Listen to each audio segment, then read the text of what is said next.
ये धर्मशाला बहुत इंपॉर्टेंट है, एक बॉर्डर लाइन केस स्टडी है, जहाँ एक तरफ घनी आबादी है, टेक्नोलॉजी है, बड़े बड़े लोगों के वेस्टर्नाइज सपने भी हैं, और एक तरफ प्योर कल्चर एकदम खत्म होते हुए जहाँ सिर्फ प्योर नेचर भी है।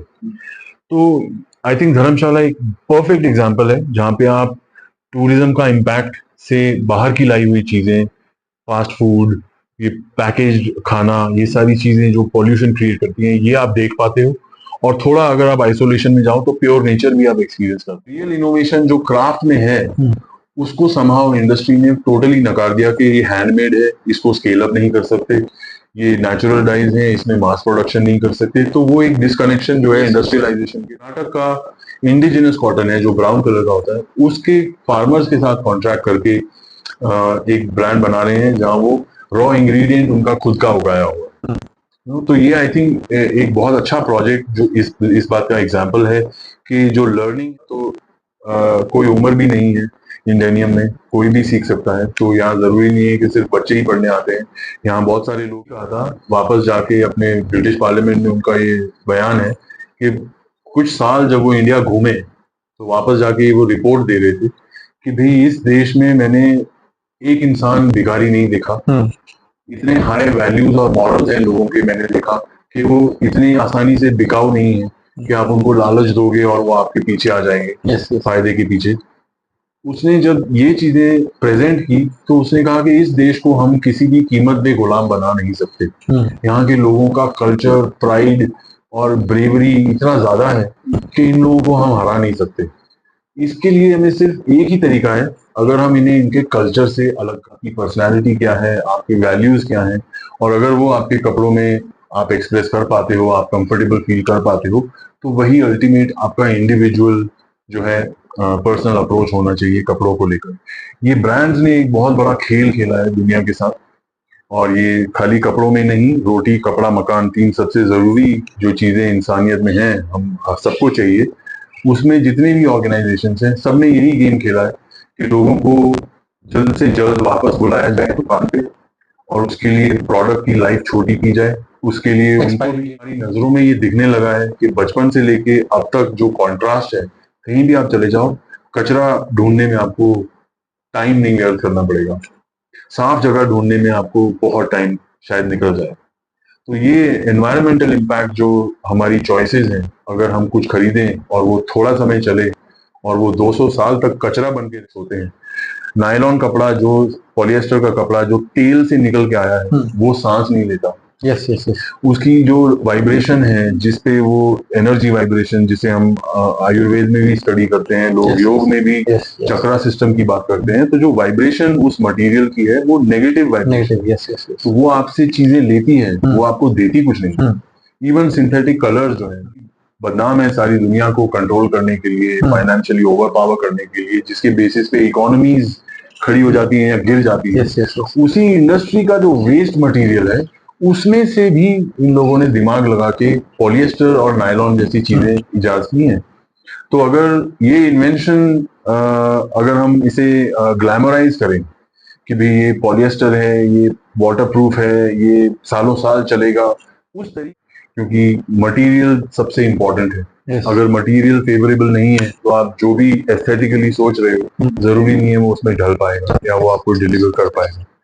और हम जानबूझ के भी कई बार लोगों को ऐसी जगहों पे लेके जाते हैं जहां वो पिज्जा ऑर्डर नहीं कर सकते, जहां उनको पेप्सी और कोक नहीं मिलेगा, या जहां उन्हें उबर और ओला की सहूलियत नहीं मिलेगी, ताकि वो एटलीस्ट एक बार अपना दिमाग खुद तो। सर से आप जानेंगे हम कि डेनिम के बारे में। सर ने अपना स्टार्टअप है, या इसको अपना पैशन मत कह सकते हैं, सर ने कैसे स्टार्ट किया, और आप यहाँ पे एक पीछे नाम देखने मुझे, इसकी हिस्ट्री जानेंगे हम। ये स्कूल सर खिलाते हैं, तो सारा कुछ हम जानेंगे सर से। स्वागत है, thank you Vikas ji, pleasure to be with you. First of all CSR का शब्द हम ना इस्तेमाल करें तो अच्छा है जी। ये अंग्रेजों की देन है, हमारे कल्चर में हम एक दूसरे को नाम से ही बुलाते थे प्यार से जी। तो आप सुखराज जी बुलाएं तो बेस्ट है। और इंडिया में भी यही कल्चर है, कोई भी उम्र का इंसान पहले नाम से बुलाते हैं। उससे एक तो हमारा एक्सप्रेशन फ्रैंक रहता है, और दूसरा कोई ऐसा एक पर्दा हम नहीं गैप डालते हैं. So I think it's much clearer the conversation. इंडेनियम जो है, पहले तो मैं थोड़ा सा आपको अपने करियर के बारे में बताना चाहूँगा कि एक फौजी बैकग्राउंड में मेरी परवरिश हुई है. पापा आर्मी में थे और उन्होंने जिस तरीके से ट्रांसफरेबल जो जॉब है उसमें करीब करीब 9 स्कूल मैंने चेंज किए हैं अपना पूरा स्कूल एजुकेशन कंप्लीट करने में. और उसके बाद फाइनल लास्ट की जो 2 क्लासेस रहे मेरे 11th एंड 12th, उसमें मेरे पास फाइन आर्ट्स जब मुझे एक करने का मौका मिला. बचपन से ड्राइंग का शौक तो था ही, बट एक officially as a subject PCM with fine arts जब मुझे मिला तो फाइन आर्ट्स को मैंने बहुत दिल खोल के एक्सप्लोर किया. और इतना अच्छा वो मेरे टीचर्स को मेरा काम लगता था. तो मेरे जो ड्राइंग टीचर थे स्कूल में, उन्होंने मुझे दिमाग में डाल दिया कि कुछ क्रिएटिव करियर परसू करना था. तो तब तक तो यही ख्वाब थे कि फौज में जाएंगे पापा की तरह, पैरा में जाएंगे और देश के लिए कुछ करेंगे. लेकिन वो एक थॉट ने थोड़ा सा इस तरीके से मतलब कंपेल किया कि कुछ देखा जाए और क्या होता है क्रिएटिव लाइंस में, करियर्स क्या हैं. तो उन्होंने बताया कि भी आर्किटेक्चर है, फैशन डिज़ाइन है, बहुत सारी चीज़ें हैं. आप इतना अच्छा ड्राइंग करते हो तो यू शुड परसू समथिंग जहाँ ये स्किल काम में आ सके. Yes yes. So I said okay, thank you, I will look for it. और फैशन एजुकेशन जो है बड़े आराम से एंट्रेंस हो गया. और मतलब जो चीज़ नेचुरल होती है वो आई थिंक उसमें आपको ज़्यादा कोई प्रैक्टिस या तैयारी नहीं करनी पड़ती है. तो अच्छा सा नेचुरली वो एंट्रेंस सब क्लियर हो गया. और घर पे फिर एक छोटी सी जंग हुई कि आप ये करियर चूज करने जा रहे हो जिसका हमें से किसी को कोई ज्यादा नॉलेज नहीं है. और just at the turn off the millennium 1999 की मैं बात कर रहा हूँ, तो इतने ज्यादा करियर अपॉर्चुनिटीज फैशन में तो क्लियरली कोई ऐसा ऑप्शन नजर नहीं आते थे लोगों को. तो ये बड़ा एक लिमिटेड सॉर्ट ऑफ एवेन्यू था जिसके बारे में जानकारी कम थी लेकिन इंटरेस्ट ज्यादा था. पता मुझे भी नहीं था कि करना क्या है इवेंचुअली, लेकिन हाँ कपड़ों से रिलेटेड है, ड्राइंग करने की खूब सारी टूल्स से मुझे इंटरेस्ट था. तो जब परसू किया गया उसको कि ठीक है आप डिसाइड कर लिया है अगर, तो फिर ये करियर आपका अपना चुनाव है. तो इस तरीके से निफ्ट तो पहुंच गए. लेकिन वहाँ जाने के बाद जो मुझे एक तरीके से ऑफ कोर्स आप पहली बार कॉलेज जाते हो तो जो फ्रीडम आपको मिलती है अपने आप को, अपनी रिस्पॉन्सिबिलिटीज खुद निभाने की, अपना ध्यान रखना है और भी कई अपने ड्रीम्स को चेज करना है, ये सारा आपको एक तरीके से रिस्पॉन्सिबल फील कराता है. लेकिन अगर आपको ये रियलाइज हो कि वहां पर भी आपका इंटरेस्ट मैच ना हो, क्योंकि मेरा इंटरेस्ट था, मैंने बचपन से यूनिफॉर्म्स देखे थे तो मुझे यूटिलिटी, अगर वो कपड़ा पहना जाए बार बार, यस यस. उसमें कुछ फंक्शन है, वो कुछ परफॉर्म कर रहा है तो उसमें मुझे अच्छा लगता है. लेकिन जो फैशन में पढ़ाया जा रहा था और जो मैंने देखा सब लोग जो बना रहे थे वो था गाउन्स, ड्रेसेस, ब्राइडल वेयर. और अक्सर ऐसा कुछ सब बेस्ट का बना रहे थे. एक तरीके से वेस्ट ही कहेंगे उसे, क्योंकि वो सब सेलिब्रिटी गाउन वाली जो अप्रोच मैंने देखी, या जो हमें बेसिक्स जो कंस्ट्रक्टेड फॉर्मल क्लोथिंग जो है बस वही सिखाई जाती थी. तो जब मैंने पूछा कि भाई मुझे इंटरेस्ट है रोज के कपड़ों में जो सिर्फ एक बार पहनने के लिए ना हो, जो हम रोज पहनते हैं, इनके बारे में हम क्यों नहीं बात करते, क्योंकि ये ज्यादा हमारे पर्सनल एक्सप्रेशन और पर्सनल लाइकिंग को दर्शाते हैं, हम इसमें ज्यादा डीप इन्वॉल्व होते हैं, हम इसका असर हम पे रोज है. तो वो जो है डेनिम का सब्जेक्ट जो है डिजाइन में पढ़ाया नहीं जाता था ज्यादा, उस समय तो बिल्कुल ही नहीं था. और मुझे बोला गया कि आप जो है अपने आप you are on your own, अगर आपको कुछ अपॉर्चुनिटी मिले तो that will be great. So limited understanding से काम शुरू किया, लेकिन इंटरेस्ट बहुत गहरा था और मैं उसको डेनिम में जो मेरा इंटरेस्ट था मैं उसको म्यूजिक से रिलेट करता था. तो रॉक म्यूजिक में जो है सब यूथ ओरिएंटेड एनर्जी है, और चाहे वो वेस्टर्न ही है लेकिन वो एक रेबेलियस फॉर्म है जो वहाँ के भी हमारी तरह एक तरीके से अगेंस्ट है उनके प्रिंसिपल वैल्यूज के. तो वो मुझे बहुत इंटरेस्ट जो है जनरेट हुआ, जिसको मैंने परसू भी किया. और आई थिंक वो अरविंद मिल्स में जो जिन्होंने मुझे हायर किया उनको बिल्कुल वहाँ ले गया, उनको बहुत अच्छा लगा कि कल्चर से इस प्रोडक्ट को जोड़ पा रहा है. तो उन्होंने मुझे एक मौका दिया वहाँ पे करियर शुरू करने का. और अरविंद में जो मैंने पहले 2 साल काम किया, वहां मैं यही कहूंगा कि एक तरीके से असली पढ़ाई मेरी डेनिम की वहां शुरू हुई। क्योंकि जब मैंने वहां काम होते हुए देखा, जब वहां मैंने ये समझा कि किस तरीके से ये स्पेसिफिक प्रोडक्ट बनता है और उसमें भी कितनी हजारों वैरायटीज हैं, तो ऐसा लगा कि मैंने जो डिजाइन की पढ़ाई की है वो बहुत ही अधूरी है। और इंडिगो और ये डाइंग का जो तरीके हैं, ये सब चीजें हमने नहीं समझी। तो मुझे लगा कि ये कपड़े को समझना बहुत जरूरी है, तभी एंड प्रोडक्ट क्या बनाना चाहिए वो एक आप जस्टिफाई, क्योंकि मटेरियल सबसे इम्पोर्टेंट है। अगर मटेरियल फेवरेबल नहीं है तो आप जो भी एस्थेटिकली सोच रहे हो, जरूरी नहीं है वो उसमें ढल पाएगा या वो आपको डिलीवर कर पाएगा। So I think started exploring denim, और मुझे बहुत अच्छे गुरु मिले शुरुआत के करियर में। अच्छी बात ये भी रही कि अरविंद मिल्स में इंटरनेशनल डिजाइनर्स आते थे, टेक्सटाइल डिजाइनर जो वहाँ इनोवेशन का काम करते थे, बहुत R&D होता था। तो मैंने जापानीज और इटालियन डिजाइनर्स के अंडर ट्रेनिंग भी ली। और उस समय तक ग्राफिक्स जो मेरा इंटरेस्ट था, क्योंकि मुझे काफ़ी ज़्यादा विजुअल आर्ट्स में इंटरेस्ट था, तो मैंने उस रोल पे तब तक मेरा कंट्रीब्यूशन रहता था और बाकी चीज़ें मैं सीखता था। तो आई थिंक एक अच्छी शुरुआत जो है एक अच्छे ऑर्गेनाइजेशन में बहुत ज़रूरी भी होती है, क्योंकि आपको वहाँ हर तरीके का काम होते हुए दिखता है। आप एक छोटे ब्रांड के लिए भी कपड़ा कैसा बन रहा है और आप सबसे प्रीमियम ब्रांड्स के लिए क्या बन रहा है, आप इसको समझ पाते हो। तो that learning gave me a good push. उसके बाद मैंने कॉर्पोरेट्स में काम किया और LNG भीलवाड़ा ग्रुप में, वहाँ फिर मैं दिल्ली आया छोड़ के गुजरात से, फाइनली जब मैं निकला 7 साल बाद। तो वहाँ पर भी यही हाल था। अच्छा एक्सपोजर था, लेकिन चैलेंजेस वहाँ थोड़े दिखने शुरू हुए, क्योंकि मैं दिल्ली जब बड़े शहर में आया तो जिस तरीके से वहाँ की फैक्ट्रीज जो गारमेंट्स बनाती हैं वो थोड़ा समझ में नहीं आया पहले कि ये ऐसा इतना लापरवाही से काम क्यों करते हैं। और जब फाइनली मैंने एक ई-कॉमर्स कंपनी में, जो कि मेरा लास्ट कॉर्पोरेट एंगेजमेंट भी रहा करियर में, जब मैंने ई-कॉमर्स कंपनी में काम किया तो देश भर में अलग अलग फैक्ट्रीज में प्रोडक्ट बनवाते थे, तो मैं वहाँ विजिट करने जाता था। And what I saw there was मतलब ब्रूटल तरीके से ऐसा एनवायरनमेंट है ना, वहाँ लोगों के काम करने के लिए कंफर्ट है, उनको प्रेशराइज किया जा रहा है। जिस हालत में वो काम करते हैं, जिस मन से वो काम करते हैं, एक तरीके से वो एक सजा है। और जिस हद तक आप सोच भी नहीं सकते कितना पॉल्यूशन एक फैक्ट्री दिन में करती होगी, जो डेनिम की वॉशिंग होती है। जब वो सब मैंने जब देखना शुरू किया आंखों के सामने, तो मुझे बहुत ज्यादा वो चुभा और मुझे लगा कि क्या इस दिशा में करियर बनाना, जहां हम एक सक्सेसफुल होने की अपनी एक एम्बिशन को लेके काम कर रहे हैं, क्या वो जस्टिफाई करता है कि हम खुद के लिए चाहे कितना भी अच्छा कर लें, लेकिन कितने सारे लोगों को मैंने देखा है वो हमारा डिजाइन किया हुआ प्रोडक्ट, स्टूडियो में आप AC में बैठ के मैकिंटोश पे काम करते हो, लेकिन उसका रियलाइजेशन जहाँ हो रहा है, वहां पे जिन लोगों की जो हालत है, क्या आप उसका हिस्सा बने रहना चाहते हो?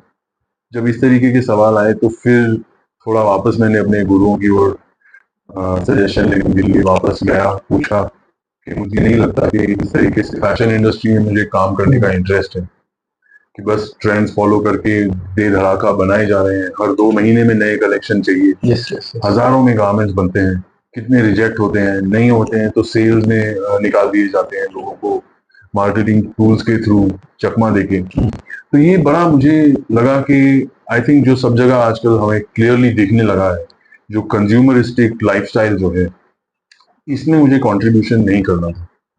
मुझे पर्सनली ये लगता था कि हम जिस कल्चर से हैं, हम जिस देश से हैं, जिस तरीके के हमारे पास रिसोर्सेज हैं, जो नॉलेज यहाँ पे रही है, जो हमने गांव-गांव 9 स्कूलों में, मतलब 9 स्टेट्स में जा के जो लोगों से हमने जो ऑब्जर्व किया बचपन में, वो जब बड़े होते हुए करियर एस्पिरेशन में मुझे किसी की नहीं नजर आया, तो ये मुझे लगा कि ये एक बहुत बड़ा वॉइड है। क्या ये हमारे एजुकेशन में है या क्या ये हमारी इंडस्ट्री में है? शायद एजुकेशन से शुरू होता है, बिकॉज अगर एजुकेशन होलसम नहीं है, आपको सिर्फ एक करियर गोल को अप्रोच करने के लिए सब कुछ इग्नोर करके उस पर फोकस करके काम करना है, और वो फोकस करना सिर्फ कमर्शियली ड्रिवन है, जो कि unfortunately economics is the core of the whole world system. अगर कमर्शियली माइंडसेट डेवलप करके आप कोई भी चीज अप्रोच करोगे, तो आप कितना नुकसान लोगों को कर रहे हो और कितना नुकसान एनवायरनमेंट को कर रहे हो, वो आपसे माइंड से हमेशा मिस हो जाएगा।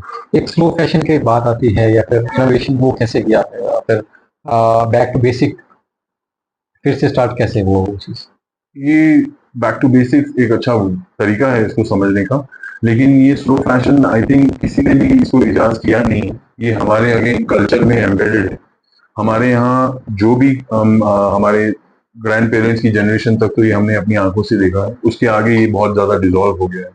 लेकिन जो कपड़े लोग पहनते थे वो बार बार पहने जाते थे, और वो तब तक पहने जाते थे जब तक वो पहनने लायक ना रहे। फिर भी उनका कुछ नया रीयूज तरीके से रीयूज उनको किया जाता था घरों में।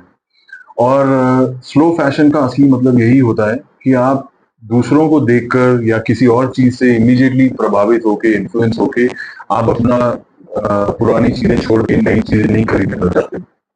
स्लो फैशन का मतलब है आपकी पर्सनालिटी क्या है, आपके वैल्यूज क्या हैं, और अगर वो आपके कपड़ों में आप एक्सप्रेस कर पाते हो, आप कंफर्टेबल फील कर पाते हो, तो वही अल्टीमेट आपका इंडिविजुअल जो है पर्सनल अप्रोच होना चाहिए कपड़ों को लेकर।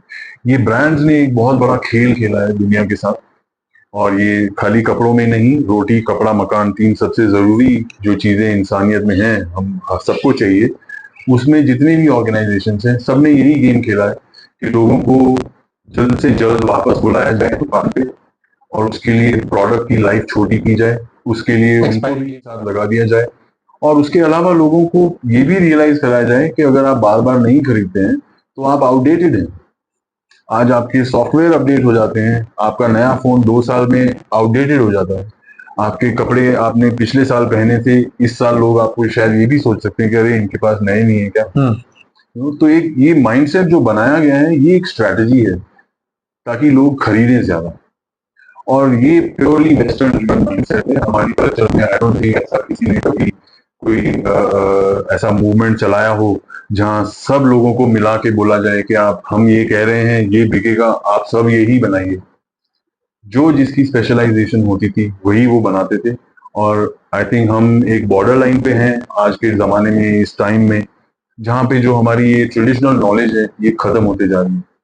और यहाँ हिमाचल में भी, पंजाब में, और भी कई स्टेट्स में हमने ये देखा है, जो यूथ ब्रेन ड्रेन हुआ है, जो एस्पिरेशन जो सेट हुई हैं कि हमें बड़े शहर में जाना है, यहाँ पे दूसरे कंट्री में जाना है काम करने के लिए, वो एक बहुत नुकसानदेह एक मूव है जो आई थिंक लोगों को समझना चाहिए। उसके बारे में कौन कितना क्या कर पा रहा है ये हम नहीं जानते, लेकिन अपनी तरफ से हमने यही सोचा है कि अगर मुझे ये काम नहीं करना तो फिर मुझे क्या करना है अपने करियर में।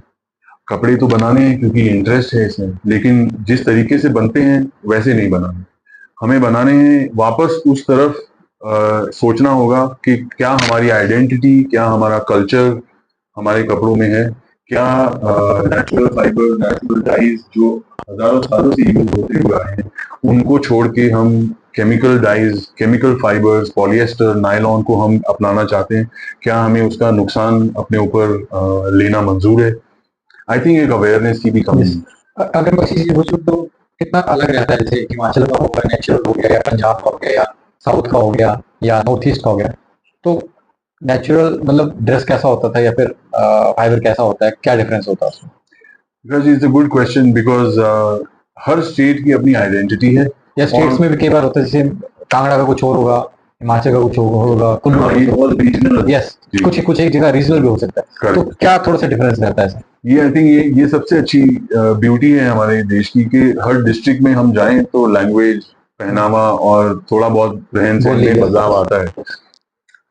This I see as an asset. ये एक बहुत अच्छी चीज है, जो अगर हम समझें कि ऐसा क्यों हुआ, वो इसलिए हुआ कि पुराने जमाने में लॉजिस्टिक्स नहीं थे।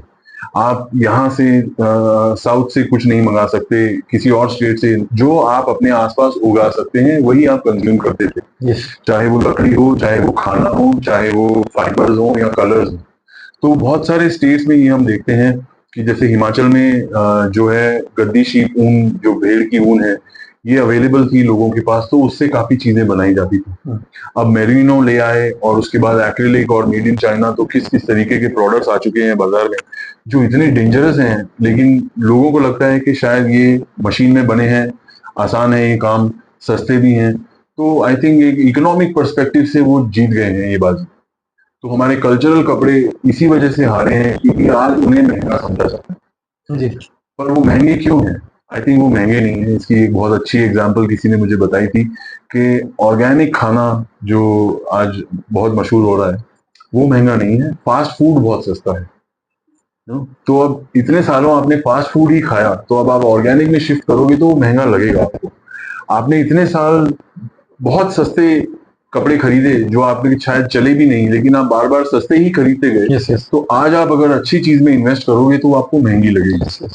पर वो महंगा नहीं है क्योंकि उसमें अगर हम स्वराज की पॉइंट ऑफ व्यू से समझें इस बात को, तो हर इंसान अपना टाइम, अपना स्किल और अपना डिवोशन, कमिटमेंट के साथ उसमें काम में डालता है।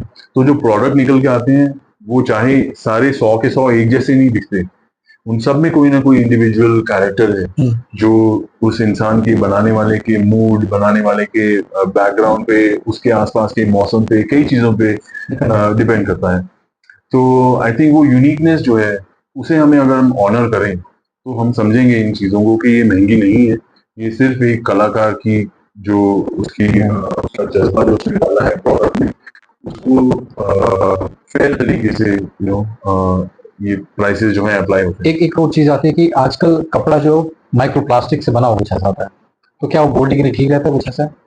देखिए, ये तो हमारे आयुर्वेद में क्लियरली बहुत सारी चीजें बताई गई हैं। आज किसी भी डॉक्टर और आयुर्वेद को आप कंसल्ट करेंगे तो आपको कॉन्ट्रास्ट क्लियरली समझ में आ जाएगा। अनफॉर्चुनेटली बिकॉज ये फैशन में ये है नहीं ऑप्शन अवेलेबल, लोगों को कोई बताने वाला नहीं है कि जो सूती कपड़े हैं, जो ऊनी कपड़े हैं, वो शरीर के लिए अच्छे हैं क्योंकि वो नेचर में प्रकृति ने बनाए हैं।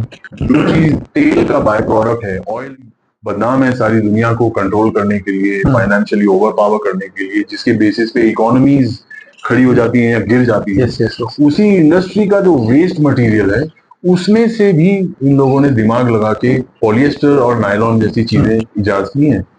तो अगर ये इन्वेंशन अगर हम इसे ग्लैमराइज करें कि भाई ये पॉलिएस्टर है, ये वाटर प्रूफ है, ये सालों साल चलेगा, उस तरीके तो लोगों का माइंडसेट इसीलिए शायद इन पर गया होगा। लेकिन कोई रिसर्च, आज भी बहुत सारे रिसर्च अब बाहर आने लगे हैं जो बता रहे हैं होते हैं नायलॉन कपड़ा, जो पॉलिएस्टर का कपड़ा जो तेल से निकल के आया है वो सांस नहीं लेता। Yes yes yes. उसकी जो वाइब्रेशन है, जिसपे वो एनर्जी वाइब्रेशन, जिसे हम आयुर्वेद में भी स्टडी करते हैं, लोग योग में भी चक्रा सिस्टम की बात करते हैं, तो जो वाइब्रेशन उस मटेरियल की है वो negative vibration, yes yes yes. तो वो आपसे चीजें लेती है, वो आपको देती कुछ नहीं। इवन सिंथेटिक कलर्स जो है उनका भी कोई हमारे ऊपर पॉजिटिव इम्पैक्ट नहीं होता है, वो नुकसान नहीं करते हैं। तो बहुत हद मेनली खाना एक्यूज हो जाता है बड़ी पिक्चर में, लेकिन अगर हम कैंसर को डीपली स्टडी करें तो बहुत हद तक इसमें हमारे कपड़े बड़ा कंट्रीब्यूशन करते हैं।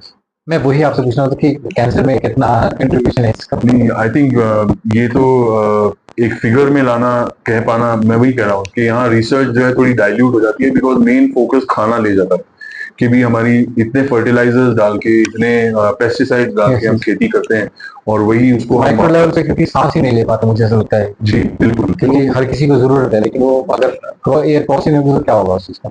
हाँ, मतलब वो वेंटिलेशन नहीं है, जो ब्रीदेबिलिटी जो कॉटन में या लिनन में या वुल में आपको मिलती है वो सिंथेटिक फाइबर्स में बिल्कुल नहीं होती है। तो ये बॉडी के लिए डेफिनेटली इसी चीज को अगर जैसे आपसे बात हो रही है नील की खेती की बात करें तो शुरू में ऐसा था कि जमीन को बंजर कर देती है, ऐसे था ये पहले बताया गया हमें, तो ये कितना सच है? देखिए, ये अगेन एक मिथ है जो हमारे ऑपरेसर्स थे, जो अंग्रेज जो आए, जिन्होंने हमारे देश को, हमारे लोगों को अच्छे से निचोड़ा और नील भी खूब निचोड़ा यहाँ से। यहाँ इस हद तक के लाखों लोग मर गए बंगाल, बिहार, उड़ीसा में, जहाँ जबरदस्ती कर्जदार बना के किसान को इंडिगो की खेती कराई जाती थी। तो जब तक ये चल रहा था तब तक अच्छा था क्योंकि महंगाई में ये दिखता था। बड़ा नेचुरल ब्लू दुनिया में कहीं और इजीली मिलता है ही नहीं, पौधों में से तो नेचुरली सिर्फ इंडिगो एक अकेला ब्लू है। तो बहुत हाई वैल्यू थी इसकी, सदियों से, मिलेनिया से, इंडस वैली सिविलाइजेशन से लेके इजिप्शियन सिविलाइजेशन से लेके इसकी बहुत ज्यादा रेलेवेंस रही है क्योंकि नेचर में ब्लू आसानी से कहीं मिलता ही नहीं। और अंग्रेजों ने भी इसका खूब फायदा उठाया और जब आई थिंक सिंथेटिक इंडिगो जब 20वीं सदी की शुरुआत में इन्वेंट हो गया, तो इसकी डिमांड जो है धीरे धीरे गिरने लगी। उस वजह से उनका इंटरेस्ट भी जो है इसमें कम हुआ।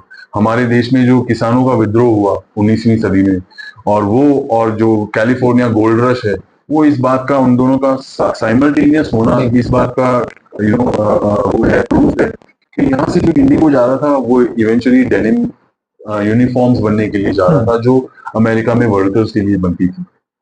अब जब सिंथेटिक वर्जन उसका आ गया, तो वो उसके 1/3 उसकी कीमत थी। तो फिर नेचुरल इंडिगो जो एक बड़ी महंगी चीज थी, उसमें सडनली इंटरेस्ट जो है कम होता गया, और धीरे धीरे जब उनको बिल्कुल ही ये छोड़ देना पड़ा, तो उन्होंने ये भी सोचा कि ये जो हमारे क्राफ्ट्समैन जो थे, जो हमारे ऑल ओवर जो इंडिया में, चाहे वीवर्स हों, चाहे ब्लॉक प्रिंटर्स हों, या कोई भी कपड़े से जो काम करते थे लोग, सबको ये इंडिगो जो है बहुत ही स्पेशल था। साउथ में भी होता था, गुजरात में भी होता था, और नॉर्थ में भी होता था। तो उन्होंने इसको कंप्लीटली डैमेज करना चाहा, जैसे कि मैकॉली साहब ने एजुकेशन हमारी टोटली खत्म कर दी। उसी तरीके से उन्होंने इसके बारे में भी ये अफवाह फैला कर गए कि वो जो इतने लोग वहां मरे बंगाल बिहार में, वो इसलिए मरे क्योंकि इंडिगो ने उनकी जमीन बंजर कर दी। जबकि ये गलत फहमी है।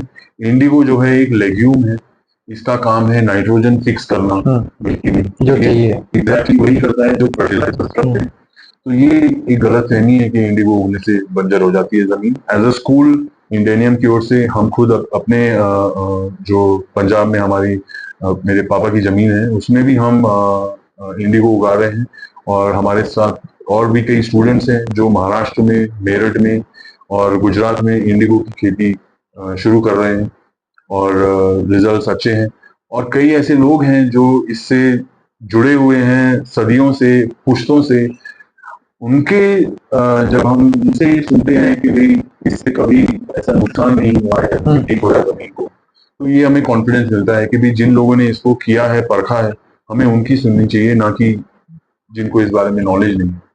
अभी स्कूल के जैसे आपने बात की, तो स्कूल का कैसे प्रोसेस रहता है? ऑनलाइन रहता है, ऑफलाइन रहता है? वो आप थोड़ा सा बताएंगे कैसे रहता है स्टडी कैसे? जी, मैं स्कूल पे आते आते बीच में हम रह गए थे, बट मैं बोलना चाह रहा था कि इंडेनियम का जो बर्थ है, उसमें जब हमने ये, मैं और विजय इसमें जब इनिशियल डिस्कशंस जब कर रहे थे, क्योंकि मैं एकेडमिक्स में इसीलिए आया कि शायद एजुकेशन में अगर लोगों को मिले ये मोटिवेशन के डेनिम है, सस्टेनेबिलिटी है, सही तरीके से काम हो सकता है, तो अगर हम इसको एग्जिस्टिंग डिजाइन स्कूल में जैसे मैं पढ़ाता था, तो उसमें भी मैंने देखा कि 5 दिन जो मैं एक वर्कशॉप लेता था, वो एक बैच के 4 साल में एक छोटा सा टाइम है। यस उसमें मैं लोगों को एक नई चीज शेयर जरूर कर पाता था, लेकिन उनको आगे परसू करने के लिए उनको भी वही दीवार मिलती थी जो मुझे मिली, कि एकेडमिक्स में पढ़ाने वाला नहीं है, रिसोर्सेज नहीं है, मशीन्स नहीं है, और इसकी समझ भी नहीं है। सबसे डिफिकल्ट सब्जेक्ट है डेनिम और इंडिगो, अगर मैं टेक्सटाइल्स की बात करूँ तो। ऐसा क्यों और मतलब? क्योंकि इनमें जो प्रोसेसेस हैं वो सबसे ज्यादा है। ओके डेनिम का जो कपड़ा बनता है, जो ट्विल वीव है, वो कॉटन से लेके काम शुरू होगा, उसमें डाइंग होगी, उसके बाद कई तरीके से इंडिगो की डाइंग होगी, वो भी एक अपने आप में स्पेशल प्रोसेस है। उसके बाद वीविंग होगी, फिर कपड़ा बनेगा। उस बनने के बाद अक्सर कपड़े बाकी जो है वो खत्म हो जाता है काम, कि एक शर्ट की सिलाई हुई, एक ट्राउजर की सिलाई हुई, और वो तैयार है। लेकिन जीन्स के मामले में या डेनिम गारमेंट्स के मामले में वो अभी आधा स्टेज पे पहुंचा है। उसके बाद एक और प्रोसेस होगा जिसमें उनको स्क्रेपिंग, फिटिंग, ब्लीचिंग और सॉफ्टनिंग, कई चीजें की जाएंगी, ताकि एक थोड़ी सी फेडेड, पहनी हुई, वॉर्न इन वॉर्न आउट लुक जो है, जो लोग पसंद करते हैं, वो जनरेट करने के लिए जो चेन ऑफ प्रोसेसेस है, पूरी सप्लाई चेन जिसे हम कहते हैं, अगर हम फैशन की स्टडी करें, तो वो डेनिम में सबसे बड़ी सप्लाई चेन है।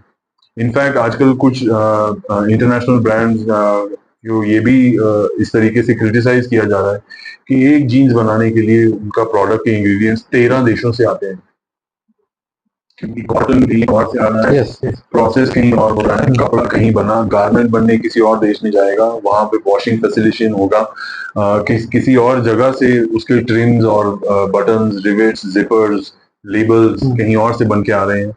फिर फाइनली वो सब इकट्ठा होके जब वो शिप किया जाएगा यूरोप की ओर, तो कितने देश उसने ऑलरेडी इम्पैक्ट में अपने लिए। तो ये जो इम्पैक्ट की हम बात कर रहे हैं, जो फैशन का इम्पैक्ट है पॉल्यूशन के मामले में, ये इसलिए बहुत बड़ा इम्पैक्ट है। सेकंड लार्जेस्ट इंडस्ट्री है, पॉल्यूटिंग इंडस्ट्री दुनिया में। और इसी को कम करने के लिए बहुत सारे लोगों ने इनिशिएटिव्स किए हैं अपने अपने तरीके से। कुछ लोग इनोवेशन से कर रहे हैं। हमें ये लगता है कि ये, अगर हम घड़ी रिवाइंड कर दें 200 साल, तो जिस तरीके से हमारे लोग रह रहे थे, जिस तरीके से यहाँ कपड़ा बनता था, जिस तरीके से जो दुनिया भर के मशहूर क्राफ्ट्स हैं, आज भी हैं हमारे पास कुछ, उस तरीके से अगर हम आज भी मॉडर्न अप्रोच के साथ, कंटेम्प्ररी अप्रोच के साथ कपड़े बनाएं, तो बहुत बेहतर एक सॉल्यूशन है, आई थिंक, फैशन और सस्टेनेबिलिटी का जो प्रॉब्लम हम देख रहे हैं, एनवायरमेंटल हैजार्ड कम होता है। आज आप देखिए हिमाचल के कितने सुंदर हमारे यहाँ नदियां हैं, खड्ड हैं। आप वहाँ अगर कोई कपड़ा या कोई पॉली बैग फेंका हुआ दिखा है आपको, तो वो आप मान लीजिए 200 साल तक वो वहीं रहेगा। पानी उसे शायद कहीं और ले जाए, लेकिन वो जाएगा समंदर में या नदियों में, आगे नीचे की कहीं जगह में जाके फंसेगा, लेकिन वो कम से कम 200 साल उसको लगेंगे कि वो इस पृथ्वी से गायब हो, डिकम्पोज हो। और वो डिकम्पोज भी नहीं होने वाला है, वो बेसिकली माइक्रोप्लास्टिक्स की तरह टूट टूट के कई लाइफ स्पीसीज के अंदर डीएनए तक जाने वाला है। तो इसके इम्पैक्ट जो हैं बहुत गहरे हैं। ये पॉलीथीन का जब इन्वेंशन 70s में हुआ, तो शायद इसको बहुत अच्छा माना गया कि अरे सारी चीजें वाटरप्रूफ हो गई और अब बहुत सारी चीजों को दूर दूर के डिस्टेंसेस पे भेजा जा सकता है, कुरियर इज अ पॉसिबिलिटी। लेकिन किसी ने शायद इतना लॉन्ग टर्म सोचा नहीं होगा कि हर चीज आज आप पॉलीथीन में लेते हो। कोई भी नई चीज आप खरीदो, फर्नीचर, इलेक्ट्रॉनिक्स, कपड़े, किचन का सामान, सब कुछ पॉलीथीन में पैक होके आता है। आप उसे उतारते हो और फेंक देते हो। अब उसे रिसाइकल किस लेवल तक किया जा रहा है, नहीं किया जा रहा है, वो आई थिंक एक अलग विषय। हमारी नजरों में ये दिखने लगा है कि बचपन से लेके अब तक जो कॉन्ट्रास्ट है, कहीं भी आप चले जाओ, कचरा ढूंढने में आपको टाइम नहीं व्यर्थ करना पड़ेगा, साफ जगह ढूंढने में आपको बहुत टाइम शायद निकल जाए। तो ये एनवायरमेंटल इम्पैक्ट जो हमारी चॉइसेस हैं, अगर हम कुछ खरीदें और वो थोड़ा समय चले और वो 200 साल तक कचरा बन के, लोगों को खुद समझना चाहिए कि आप क्या खरीद रहे हो, क्या पहन रहे हो और क्या खा रहे हो। आप उसका स्टडी का बता रहे थे थोड़ा सा, वो फिर किस तरह से रहता है? तो इंडियन में sorry, you'll have to cut this, but तो ये जो डिजाइन स्कूल्स में जब मैंने पढ़ाना शुरू किया, और पढ़ाना मतलब एज अ गेस्ट फैकल्टी, मेरा छोटा सा एक वर्कशॉप था, तो मैं आई थिंक मुझे अच्छा अपॉर्चुनिटी मिले, तो बैक टू बैक कई स्कूल्स के साथ वो करने लगा। लेकिन एक टाइम पे मुझे ये भी रियलाइज हुआ कि it's not leading to a concrete result anywhere. It's exciting people, लेकिन उनको भी एक लैक ऑफ रिसोर्सेज की वजह से, लैक ऑफ गाइडेंस की वजह से वो आगे नहीं बढ़ पा रहे हैं इसमें। डेनिम, इंडिगो, सस्टेनेबिलिटी, ये तीनों चीजें बेस्ट ऑफ डिजाइन स्कूल में जहां जहां पे भी मैंने एंगेज हुआ हूं, मैंने देखा है इन पे असर, इनका जो है इंक्लूजन नहीं है करिकुलम्स में, और वो शायद स्पेशलाइजेशन की वजह से ही नहीं। तो जब मैंने इस चीज में अपने करियर में इतना टाइम दिया है, तो मुझे एक तरीके से ये लगा कि शायद किसी ना किसी को ये इनिशिएटिव लेना पड़ेगा। और अगर मुझे खुद इंडस्ट्री से ये अलाइनमेंट नहीं लग रही है, मेरा एकदम मिसमैच हो गया है कि मुझे ऐसे अनएथिकल तरीके से एनवायरमेंटल खराब करते, एनवायरमेंट को हार्म करते हुए, लोगों को परेशानियां पहुंचाते हुए काम नहीं करना है, तो मुझे अपने लिए तो एटलीस्ट एक स्कूल बनाना पड़ेगा, जहाँ शायद मेरे जैसे माइंडसेट के कुछ लोग और होंगे जो सीखना चाहेंगे कि हाँ, किस तरीके से हम कुछ नया क्रिएट करें जिसकी आगे वैल्यू भी हो, और हम किसी तरीके से गुनहगार ना हो उस चीज को बनाने में। Yes. So this journey started putting India, Indigo and denim together. Again denim को भी बहुत इंटरनेशनल समझा जाता है, लेकिन इसके भी मैंने पर्सनल जो टाइम मैंने बिताया है इस इंडस्ट्री में, उसमें मैंने यही समझा है विकास जी कि ये सारी चीजें जो डेनिम की डेफिनेशन बनाती हैं, वो ऑलरेडी इंडिया में सदियों से थी। शायद इसको इस नीले रंग में इस तरीके से जीन्स के तौर पे हमने नहीं बनाया होगा, लेकिन ट्विल वीव हमारे पास 7वीं सदी से है। इंडिगो हमारे पास 4,500 सालों से इसके प्रमाण है हमारे पास इंडस वैली सिविलाइजेशन में। आज भी हड़प्पा जाएंगे आप, आज भी आप धोलावीरा जाएंगे, तो आपको इसके प्रूफ मिलेंगे कि पॉटरी के ऊपर इंडिगो के पैटर्न्स हैं। आपको आयुर्वेद में इंडिगो का मेंशन मिलेगा, क्योंकि इसकी मेडिसिनल प्रॉपर्टीज हैं, नो। और ये जो गारमेंट, जिसको जो स्टाइल, जिसको जीन्स या डांगरीज का कह के अमेरिकन हेरिटेज बताया गया है हमें वेस्टर्न नैरेटिव में, ये भी एक गलत जो है स्टोरी है। ओरिजिनली ये भी डूंगरी नाम के एक गांव जो मुंबई के साउथ में है, वहां के मछुआरों ने कुछ क्रिएट किया था अपने लिए, अपने नीचे के रोजमर्रा के कपड़े खराब ना हो उनको बचाने के लिए एक प्रोटेक्टिव गारमेंट उन्होंने एक डिजाइन किया था, जिसे सर एच.डी. ने जाके अपने नाम से पेटेंट करा लिया, और उस तरीके से वो डंगरीज उनकी फेमस हुई। तो मुझे लगता है कि ये डेनिम की जो परिभाषा भी है आज वेस्ट के तरीके से पूरी डिस्टॉर्ट हो चुकी है, ना उसमें कुछ अच्छा बचा है।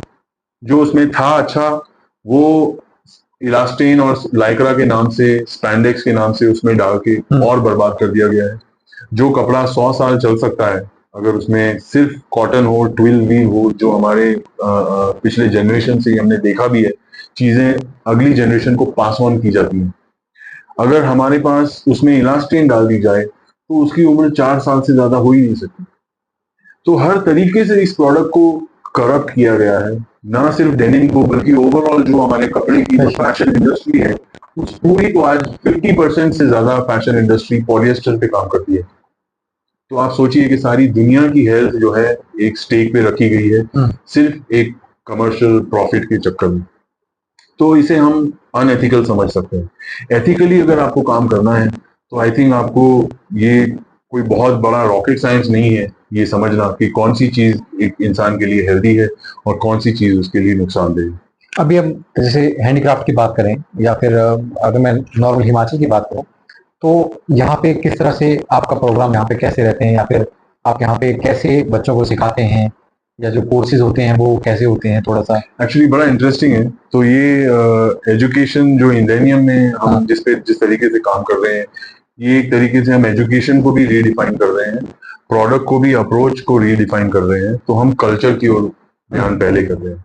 तो हम वेस्टर्न ट्रेंड्स की ओर बिल्कुल ध्यान नहीं करते इसमें, हम उससे इनफैक्ट दूर रहना चाहते हैं, क्योंकि ट्रेंड्स एक बीमारी है इंडस्ट्री। थोड़े समय के बाद बदल जाएगा, थोड़े समय के बाद बदल जाएगा, और वो आपको कपड़ा चाहे अभी भी पसंद हो या ना हो, उसकी उम्र पहले से लिखी गई है कि ये 6 महीने बाद भी सीजन बदलेगा, नया कलेक्शन आएगा, तो आपने जो आज खरीदा वो आउटडेटेड हो जाएगा। अगर वैसे ना भी आप सोचते हो तो भी उस कपड़े की उम्र 1 साल 1.5 साल से ज्यादा है ही नहीं। तो जब इस लेवल तक ये प्रोडक्ट करप्ट हो चुका है तो आई थिंक ये हमारे जो हेरिटेज जो है इसकी वैल्यू हमें एक बार फिर से समझनी पड़ेगी। ठीक, जो चीज नेचुरली बनती है, जो जिस तरीके से हिमाचल में जो हमने काम देखा है खड्डी पे जो हर घर में होता था, आज वो भी खत्म होता जा रहा है। लेकिन जहां जहां भी वो बचा हुआ है, भरमौर है, चंबा है, कुछ धर्मशाला में आसपास है, कुछ गांव बैजनाथ है, कुल्लू वैली में इस पे बहुत काम है।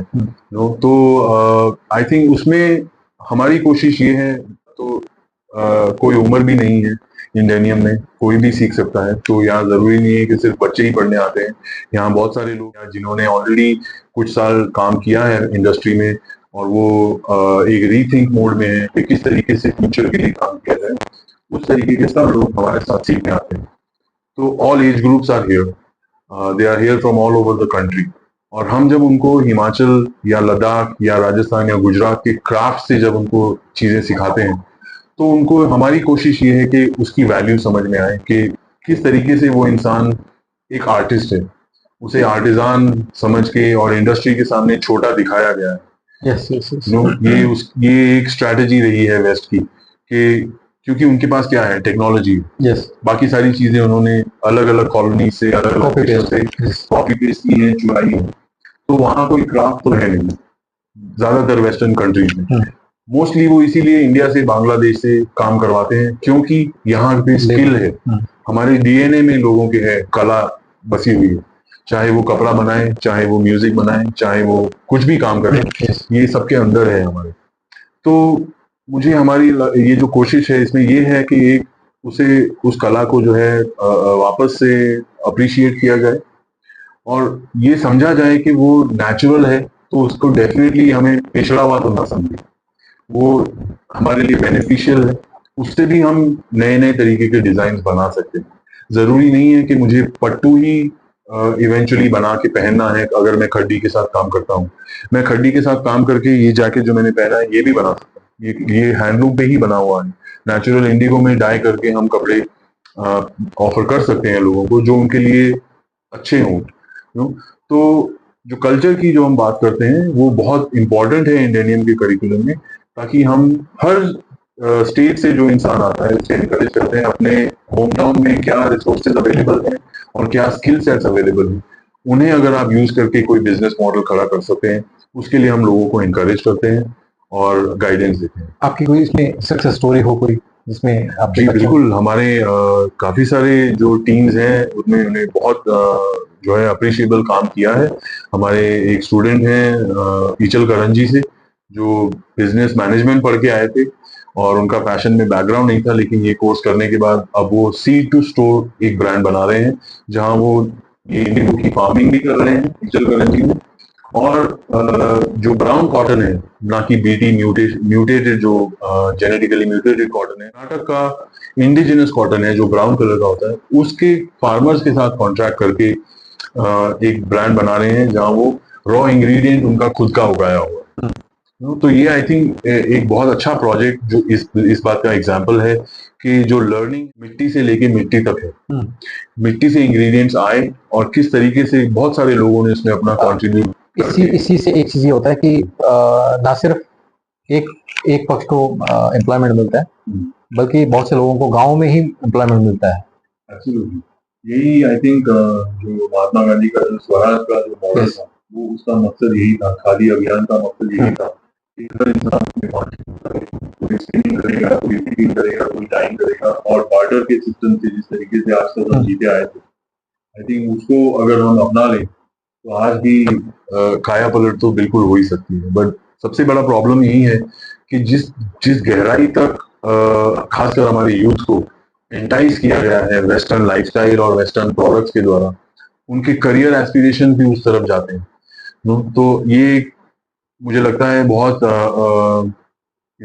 खून पसीना काफी कुछ लेने वाला है ये मिशन, कि लोग वापस अपने घरों की ओर लौटें, अपने कम्युनिटी की ओर ध्यान दें, और वहाँ जो लोगों के स्किल सेट्स हैं उनके बनाए हुए प्रोडक्ट्स को लेकर कुछ बिजनेस खड़ा करें।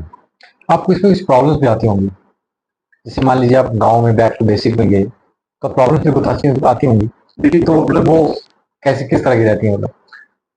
प्रॉब्लम्स ऐसा कोई आती नहीं है, सिर्फ यही है कि देखने के नजरिए में जरा फर्क होता है कि जो बना रहे हैं, सालों से बना रहे हैं, उनको कुछ मोटिव्स हैं, वो उनको अच्छे लगते हैं, उनको प्रैक्टिस है, उन्होंने अपने एंसेस्टर से सीखा है, तो वो चीज उनके माइंड में सेट है। कि अगर मैं चंबा रुमाल की बात करूं, तो उसमें राधे कृष्णा जो हमें कहानी स्टोरी है, वो टेक्निक ही अगर हमारी सेट है, तो उसकी एक सेंटिमेंटल ट्रेडिशनल वैल्यू है। उस तरीके से जो काम करते हैं वो वही उसको सब्जेक्ट से ही सोचेंगे। अगर कोई आके कहे कि इससे आप इंटीरियर में, कर्टन्स में और होम फर्निशिंग्स में इससे काम किया जा सकता है इस टेक्निक से, आप राधे कृष्ण मत बनाइए, लेकिन कुछ और मोटिव बनाइए। आज का लैंडस्केप देख के मान लीजिए पहाड़ है, बिल्डिंग्स हैं, ऐसी चीजें बनाइए।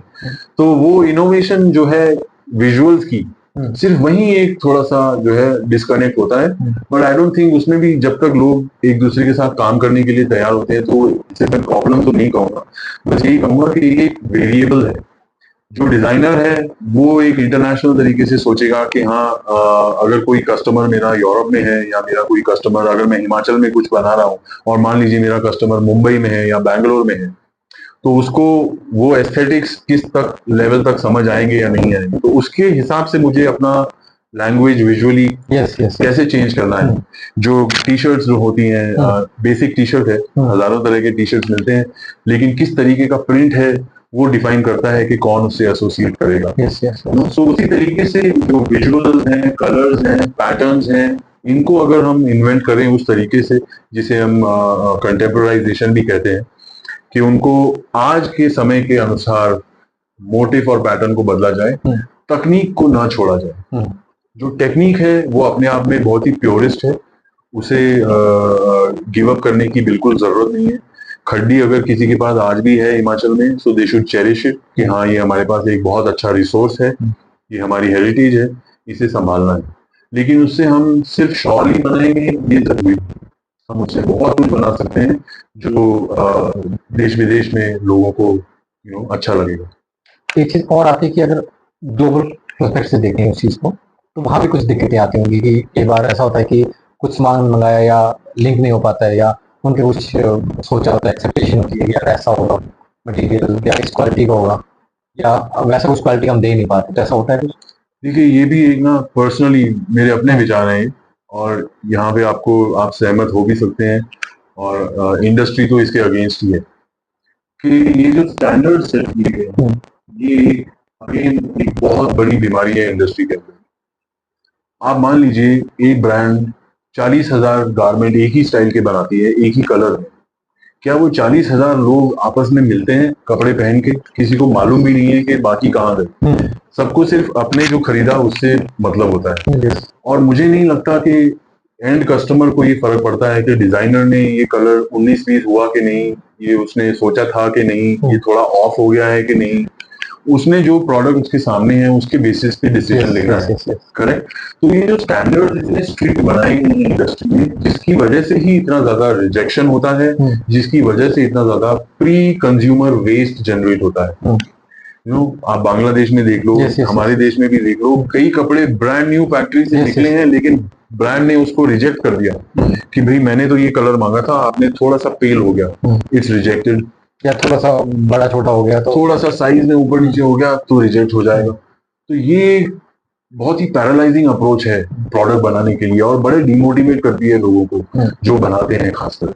तो नेचुरल डाइज और नेचुरल फाइबर्स में तो इम्पैक्ट जो भी काम करता है वो पहले से ये जानता है कि अगर आज ये कलर मैंने बनाया है इस जैकेट के लिए, और आप कहोगे कि सुखराज मुझे भी ये बना दो, तो ये सेम तो मैं आपको कहीं नहीं पाऊंगा। तो ये अगर अंडरस्टैंडिंग के साथ हम फैशन को अप्रोच करें तो वेस्ट बहुत कम किया जा सकता है। तो इसी तरीके से वेस्टर्न फिलॉसफी जो फैशन की है, इसमें बहुत बहुत ज्यादा जो है नुकसानदेह गैप्स हैं, बहुत सारी इग्नोरेंस है, और एक बहुत ज्यादा लालच है, ग्रीड है कमर्शियल एस्पेक्ट्स की वजह से, जिसी की वजह से आज कैंपेन चल रहे हैं फेयर वेजेस के ऊपर।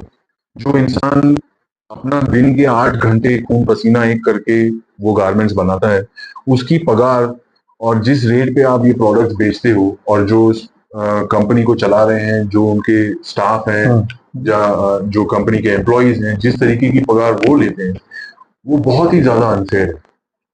तो यहाँ आज वो जमाने में हैं हम, जहाँ बनाने वाले की कदर नहीं है लेकिन बेचने वाले की है। ब्रांड सिर्फ नाम की वजह से बिक जाते हैं, चाहे वो बेकार कपड़ा हो, चाहे वो प्योर पॉलिएस्टर और सिंथेटिक डाइज, लेकिन उसके ऊपर एक अच्छा 60 साल 70 साल पुरानी ब्रांड का नाम लग गया तो लोग उसे अंधों की तरह खरीद लेंगे कि ये बहुत अच्छा होगा। लेकिन नए लोग इतने अच्छा काम कर रहे हैं आज हमारे देश में, छोटे छोटे ब्रांड्स हैं, छोटे छोटे स्टूडियोज हैं, जो लोकली एनवायरमेंटल के साथ और लोकल कम्युनिटीज के साथ मिलकर काम कर रहे हैं, और वो सारी दुनिया को कपड़े पहना भी नहीं सकते। तो उनकी वो एस्पिरेशन भी नहीं, लेकिन वो जो बना रहे हैं वो डेफिनेटली किसी भी इंटरनेशनल फैशन ब्रांड के मुकाबले बहुत बेहतरीन, बहुत अच्छा है। और आई थिंक हमें इस तरीके की मॉडल्स को एनकरेज करना चाहिए। यही आपका कुछ ऐसा विजन हो, आपका कुछ विजन, आपका कुछ इसमें, या मिशन? मेरा एज अ डिजाइनर पर्सनली, क्योंकि या स्टूडियो का कुछ ऐसा हो? नहीं, देखिए, अब मैं और विजय इसमें साथ में काफी चीजें हमने मिलकर डाली हैं। ये जो आयुर्वेद और स्पिरिचुअलिटी भी हमने इस कोर्स में डाला है, वो इसीलिए डाला है कि पहले हमें इन चीजों की अहमियत तो पता हो कि हमारे लिए अच्छा क्या है और बुरा क्या है। तो जिस तरीके से फिर कुछ मेंटर्स हैं हमारे, जो breath work, intuitive art, colour therapy, sound healing, इन सब चीजों से जब आयुर्वेद, इन सब चीजों से जब हम शुरुआत करते हैं डिजाइन स्टडी की, तो इंसान की आई थिंक अप्रोच मटेरियल की ओर बहुत अलग हो जाती है। So this kind of a contribution I think is one major thing in Indian. The vision is this should encourage people to see clothing as a wholesome part of their life. सिर्फ तन ढकने के लिए हमने कुछ देर पहना, ये वैसा नहीं है। और लार्जर विजन ये है कि यस, जो हमारा टैगलाइन ये है स्कूल का, from heritage past to sustainable future, हम इस बात में बिलीव करते हैं कि यदि अगर हम थोड़ा सा क्लॉक रिवाइंड करके पुराने तरीकों से सीखें और आज के टेस्ट के अनुसार प्रोडक्ट बनाएं, तो डेफिनेटली जो है सारी फैशन की इंडस्ट्री की जो प्रॉब्लम्स हैं उनको एड्रेस किया जा सकता है, लोगों को एम्प्लॉयमेंट मिलेगा, हमारे क्राफ्ट जो खत्म होते जा रहे हैं उनको बचाया जा सकता है। तो ये बड़ी छोटी सी हमारी एक कोशिश है, अभी शुरुआत है, सिर्फ 4 ही साल हुए हैं स्कूल को, लेकिन सपने बहुत बड़े हैं और हम चाहते हैं कि जो कल्चरल आइडेंटिटीज हैं लोग उसमें अपनी प्राइड फील करें, उसे ये ना समझे कि जो ये तो हमारे बाप दादा के जमाने के कपड़े हैं, ये हमारे लिए नहीं है। आई थिंक ऐसा लोगों को नहीं सोचना चाहिए, और चाहे जहां इंटरवीन करके उनको लगे कि कोई चीज री इन्वेंट करनी चाहिए, वो जरूर उसके लिए बहुत स्कोप है। और वहीं आई थिंक जो है विजन स्कूल का है कि होम ग्रोन ब्रांड्स हों जिनकी कदर जो है ऑडियंस एक्चुअली समझ जाए और उनको एनकरेज करे। तो बहुत सारे लोग हैं हर एक स्टेट में से जो अलग अलग ब्रांड्स, अलग अलग आइडेंटिटीज, अलग अलग तरीके के रिच हेरिटेज वाले कपड़े जो बनाए जा सकते हैं। I think that should be a better way to look at it. Fashion अपने आप में जो एक शब्द है वो खुद ही बहुत हॉलो है। आपका कुछ मैसेज हो लास्ट में? मैसेज तो आई थिंक मैसेज कनेक्ट करना चाहें या आपके स्कूल में कुछ ऐसा? देखिए, सीखना जो भी कोई चाहता है ये हम सबके लिए वेलकम है। इस समय एक छोटी शुरुआत है इसलिए बैचेस छोटे होते हैं हमारे, लेकिन हम डेफिनेटली कोई ऐसा प्री रेक्विजिट नहीं है कि किसी को एक पर्टिकुलर बैकग्राउंड से आना है या कुछ पर्टिकुलर लेवल की पढ़ाई की हो, इससे कोई फर्क नहीं पड़ता। क्योंकि ये जो एक होलसम अप्रोच के साथ ये हमने करिकुलम जो बनाया है वो लिटरली स्क्रैच से शुरू होता है कि अगर पहली चीज मुझे अगर फैशन में करियर बनाना है, टेक्सटाइल्स में करियर बनाना है, तो मुझे पहली चीज क्या समझनी चाहिए, वहां से ये शुरू होता है। तो ये सबके लिए है, और जो नहीं भी पढ़ना चाहें एटलीस्ट मुझे लोगों से यही रिक्वेस्ट कह सकते हैं कि एटलीस्ट अवेयरनेस पे ध्यान दें। जितना रिसर्च अवेलेबल है सोशल मीडिया पे भी अब बहुत अवेलेबल है, एटलीस्ट समझें लोग कि ये जो कल्चरल क्राफ्ट्स हैं ये आज भी वेस्टर्न कंपनी इस ओर देख रही हैं कि इनको कैसे हम आज भी एक्सट्रैक्ट करें, और हम अपने ही हेरिटेज से दूर चले जा रहे हैं। हमें उसमें वापस इंटरेस्ट जरूर लेना चाहिए और इंटरवीन करना चाहिए। चाहे हम आर्किटेक्चर में काम करें, चाहे हम फिल्म इंडस्ट्री में काम करें, चाहे हम रियल एस्टेट में काम करें, चाहे हम फार्मिंग से रिलेटेड काम करें, खाने में काम करें, कैफेज, टूरिज्म से काम करें। हम अगर अपनी हेरिटेज को उसमें ले आए तो हमें सर्टेनली एक कॉन्फिडेंस और एक कई दशकों का, सदियों का बैकग्राउंड सपोर्ट मिलता है। और मुझे ऐसा लगता है कि एक चीज और है कि रिस्पेक्ट भी होनी चाहिए, क्योंकि हम एक चीज वही है कि हम डिसरिस्पेक्ट करते हैं, यार ये तो कुछ नहीं, वेस्ट वाले बड़े अच्छे हैं, या उनका एजुकेशन अच्छा है, उनका फैशन अच्छा है, या खाना पीना कुछ अच्छा है। और अपने बेशक वो चीज़ अच्छी है, हमारे घर में मतलब कुछ भी चीज़ है वो गाँव में अच्छी है, लेकिन हम सोचते हैं यार नहीं ये नहीं करेंगे, ये यार। तो वो चीज़ जब हम रिस्पेक्ट करना से शुरू करेंगे अपने ही इसके, तो मुझे लगता है जल्दी ग्रोथ हो सकता है उस चीज़ में। ये बहुत अच्छी बात आप कह रहे हो विकास जी। ओरिजिनली मैकॉली का एक पिक्चर भी है जिसमें उन्होंने एक उनके लिखे हुए साइंड पार्लियामेंट की स्पीच का एक एक्सट्रैक्ट है, कहा था वापस जाके अपने ब्रिटिश पार्लियामेंट में। उनका ये बयान है कि कुछ साल जब वो इंडिया घूमे तो वापस जाके वो रिपोर्ट दे रहे थे कि भाई इस देश में मैंने एक इंसान भिखारी नहीं देखा, इतने हाई वैल्यूज और मॉरल्स हैं लोगों के मैंने देखा कि वो इतनी आसानी से बिकाऊ नहीं है कि आप उनको लालच दोगे और वो आपके पीछे आ जाएंगे फायदे के पीछे। उसने जब ये चीजें प्रेजेंट की तो उसने कहा कि इस देश को हम किसी भी कीमत पे गुलाम बना नहीं सकते। यहाँ के लोगों का कल्चर, प्राइड और ब्रेवरी इतना ज्यादा है कि इन लोगों को हम हरा नहीं सकते। इसके लिए हमें सिर्फ एक ही तरीका है, अगर हम इन्हें इनके कल्चर से अलग कर। तो उसके लिए उन्होंने दो चीजें लेके आए इंडिया में, जिससे उन्होंने बहुत बाकी कॉलोनीज में अफ्रीका में और उनके यही दो टूल्स रहे। एक, एजुकेशन अपनी लेके आओ। गुरुकुल की जो हमारा परिकल्पना, जो हमारा गुरुकुल का जो कल्चर था उसको डिसकंटिन्यू किया गया और नई मॉडर्न एजुकेशन लेकर आए जिसमें अपने हिसाब से क्या दुनिया को हिस्ट्री बतानी है, किस तरीके से हम इनको अपनी इंडस्ट्री के लिए एम्प्लॉयज बना के तैयार करें, उस तरीके की एजुकेशन वो लेकर आए। अब उस एजुकेशन को जरूरी भी कैसे किया जाए लोगों से, उसके लिए वो एंटी चाइल्ड लेबर लॉ लेकर आ रहे हैं। जिस तरीके से बच्चे अपने पेरेंट्स के साथ, ग्रैंड पेरेंट्स के साथ उनके काम में हाथ बटाते हुए उनको ऑब्जर्व करके कोई एक कला सीखते थे, यस यस यस, उसको चाइल्ड लेबर का लेबल लगा टप्पा के लगा दो। उसको टोटली काट दिया गया। तो अब आप सोचिए कि पिछले 100 सालों में इसी तरीके से ये चलता रहा, और आज की जो जनरेशन अब है, जिन्हें हम मिलेनियल्स कहते हैं, उनको अपनी हिस्ट्री की तो नॉलेज भी नहीं है। यस यस यस, और अगर आई थिंक मुझे लगता है कि लोगों को ये पता चल जाए कि आप एक एक्सपेरिमेंट करके इस तरीके से आपको ये बनाया गया है परसेप्शन कि वेस्ट अच्छा है, बाकी सब पिछड़ा हुआ है, तो आप बताइए आज सारी दुनिया में वेस्ट की कंट्रीज ही क्यों योगा सीखना चाह रहे हैं, क्यों वो आयुर्वेद में इंटरेस्ट ले रहे हैं। इतनी सारी चीजें नासा तक जो है साइंस प्रूव कर रही है, जो हमारे वेदों में ऑलरेडी लिखी हुई हैं, जो हमारे आम पंडित भी किसी भी मंदिर में जाके आप बैठ के थोड़ी सी बात कर लीजिए तो वो आपको बता सकते हैं। यस यस, तो आई थिंक हमने अपने कल्चर को बहुत मिसअंडरस्टैंड जानबूझ के तो नहीं किया है, एक स्ट्रैटेजी के इम्प्लीमेंटेशन के दौरान हमने अपने कल्चर से एक डिस्कनेक्शन जो है एक्सेप्ट कर लिया है।